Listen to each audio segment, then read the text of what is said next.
كل سنة وانتم طيبين ولسه مكملين مع بعض ان شاء الله كده وصفاتنا بدي الحبة الكاملة. وهنعمل النهاردة ان شاء الله الرقاق. طبعا عشان صواني كده الرقاق في العيد ان شاء الله. كل سنة وانتم طيبين. طبعا اول ما سمعت كلمة الرقاق حسيته كده ان الموضوع فيه صعوبة. بس ان شاء الله النهاردة هنعمله بطريقة مختلفة تماما.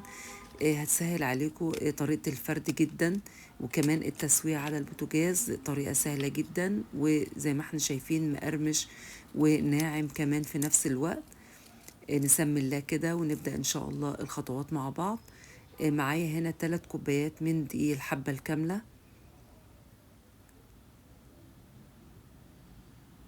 ضفت عليهم نص معلقة صغيرة من الملح، وضفت كمان معلقة خل بس ما ظهرتش في الفيديو.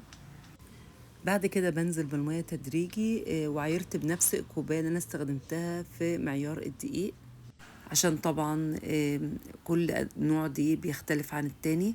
بس انا هنا استخدمت بالظبط كوباية مية دافية على ال3 كوبايات دقيق. بلم كل المكونات كده، مش لازم نعجن فترة طويلة. بعد كده ضفت معلقة كبيرة من الزيت، وببدأ برضو ألم المكونات تاني. زي ما احنا شايفين العجينة بتلزق خفيف. هنبدأ كده ندهن ايدينا بالزيت ونكور بقى العجينة. طبعا بالنسبة لحجم الكورة بيكون على حسب حجم الصينية اللي هتسوي فيها الرقاق. فأنا قسمت بالظبط العجينة على 6 كور. تقدري بقى تزودي عدد الكور على حسب حجم الصينية. لو صغيرة تقدري تعمليها أكتر من كده.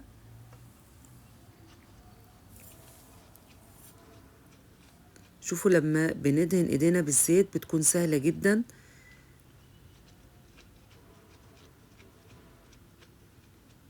هغطيها بقى واسيبها حوالي كده 10 دقايق ترتاح شوية. وهبدأ أجهز ورق الزبدة. أنا استخدمت هنا ورقتين، وببدأ أتني الورقة بالشكل ده، وبقصها من فوق عشان أعمل شكل دائري وافرد عليه الرقاق.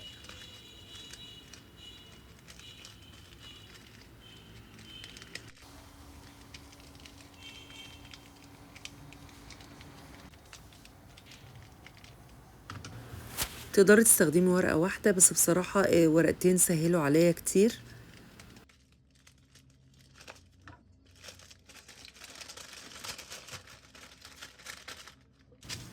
باخد ورقة من الاتنين وببدأ كده أدهنها بالزيت، والدهان ده بيكون مرة واحدة.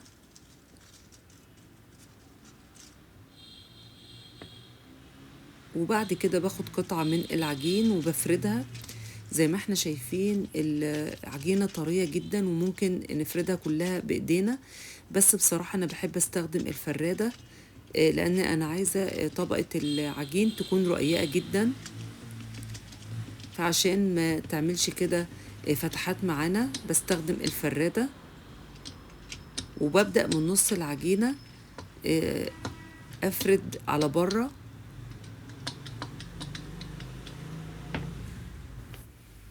بشيلها بقى واركنها على جنب، وأبدأ أجيب الورقة التانية. أنا بعمل 2 مع بعض وأسويهم، بعد كده أعمل 2 تانيين. برضو دهنت الورقة بالزيت، وده الدهان ده بيكون مرة واحدة بس. وشوفوا بقى بفرد العجينة بكل سهولة. شوفوا طرية ازاي.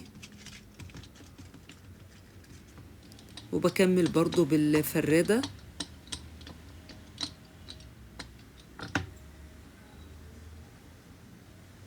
شوفوا بقى بتتشال سهلة جدا. وهنبدأ بقى التسوية على طول على نار حامية.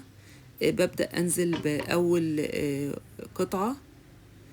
شوفوا بقى دايما أول واحدة ما بتظبطش معانا، وجيت كده على حرف الصينية، بس بشدها بكل سهولة.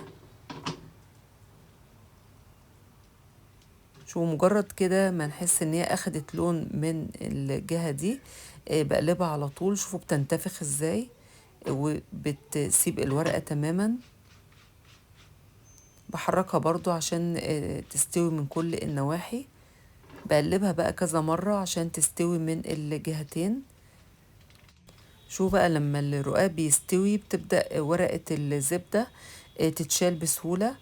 أنا بستخدم كده يعني معلقة أو أي حاجة إن أنا أضغط عليها وأبدأ أشد ورقة الزبدة.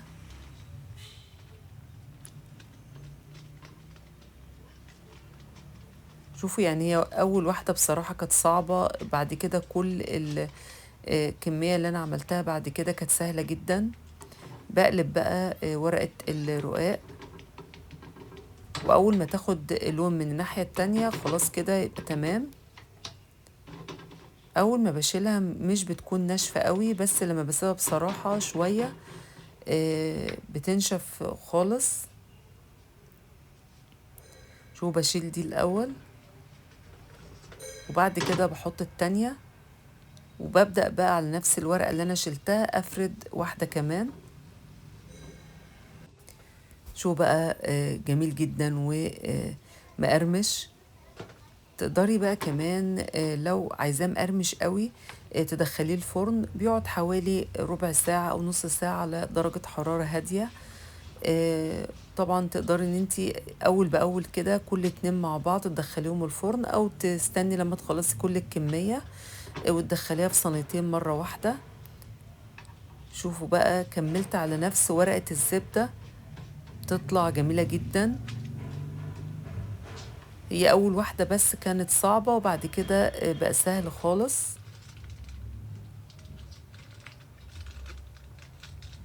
شو مجرد ما بيستوي من ناحية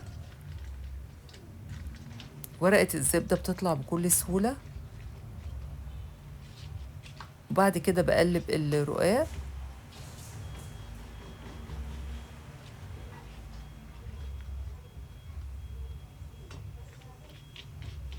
طبعا اول ما بياخد لون ممكن اهدي النار شوية برضو عشان يقرمش اكتر لو مش عايزة تدخليه الفرن.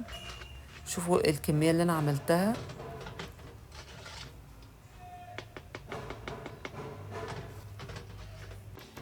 طبعا بقى تقدري تعمليه كده صواني في العيد باللحمة المفرومة او باي حشوات، ممكن بالجبن، بجد جميل جدا وكمان صحي ومفيد وافضل كتير من الرقاق اللي بيتعمل بالدقيق الابيض.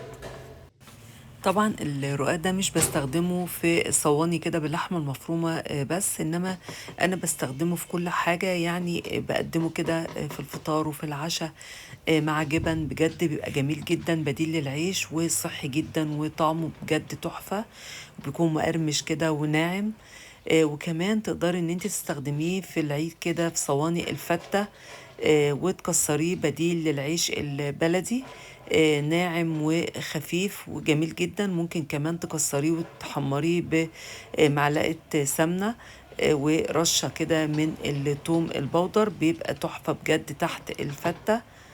يعني مش لازم ان انت تستخدميه للصواني بس. طبعا طريقة صينية الرقاق تقدروا ان انتوا تشوفوها على قناتي، لسه منزلة الفيديو. بس كنت عاملاه بالرقاق العادي، تقدري تعمليه بنفس الطريقة بالرقاق اللي احنا عملناه النهاردة. بس بصراحة كل الوصفات اللي انا عملتها بدي الحبة الكاملة كانت افضل كتير من نفس الوصفات اللي عملتها بالدقيق الابيض، واخف. وبصراحة كمان الطعم جميل جدا. شوفوا بقى القرمشة. خلصت هنا بقى كل الكمية. اسمعوا بقى كده صوت القرمشة. الميزة كمان انه ناعم. شوفوا لما بكسر قطعة كده ورقيق جدا. شوفوا من الجنب طبقة الرقاق نفسها. طبعا بقى تقدري ان انتي تقدميه كده مع جبن في الفطار او العشاء، بجد حلو قوي. شوفوا الرقاق ناعم ازاي. يعني بصراحة أنا مش هستخدمه كرقاق بحشوة اللحمة، أنا هستخدمه بديل للعيش. بتمنى بقى وصفة النهاردة تكون عجبتكم، واللي ما اشتركش في قناتي ينزل يشترك في القناة وفعلوا زر الجرس على الكل عشان توصلكم كل وصفاتي الجديدة أول بأول. بشكركم شكرا جزيلا، والسلام عليكم ورحمة الله وبركاته.